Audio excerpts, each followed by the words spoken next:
नमस्कार, मी मनीषा जयप्रकाश. आपण पाहत आहात लोकसंदेश न्यूज. पाहूया आजच्या सविस्तर घडामोडी.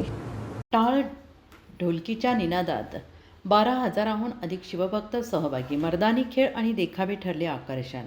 छत्रपती शिवाजी महाराजांच्या 350व्या जयंतीनिमित्ताने जय शिवाजी जय भारत मेगा पदयात्रा सातारा शहरात अभूतपूर्व उत्साहात पार पडली. टाळ, मृदुंग, लेझिम, ढोल ताशांच्या गजरात तसेच मर्दानी खेळांच्या प्रात्यक्षिकांसह शिवराय आणि मावळ्यांच्या वेशातील विद्यार्थ्यांनी शहरातील वातावरण शिवमय केले. या पदयात्रेत 12,000हून अधिक शिवभक्तांनी सहभाग घेतला. गांधी मैदान येथून प्रारंभ झालेल्या पदयात्रेची सांगता शिवतीर्थ पोवई नाका येथील छत्रपती शिवाजी महाराजांच्या पुतळ्यास अभिवादन करून झाली. ठिकठिकाणी रांगोळी, कमानी आणि रोषणाईने सजलेल्या मार्गावर जय शिवाजी जय भवानीच्या घोषणांनी आसमंत दुमदुमून गेला.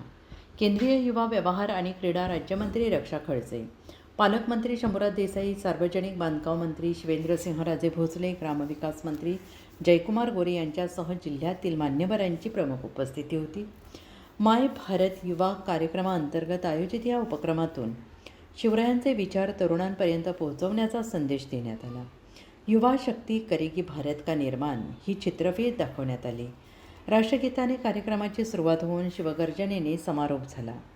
संपूर्ण सातारा शहर या मेगा पदयात्रेमुळे खऱ्या अर्थाने शिवमय झाले.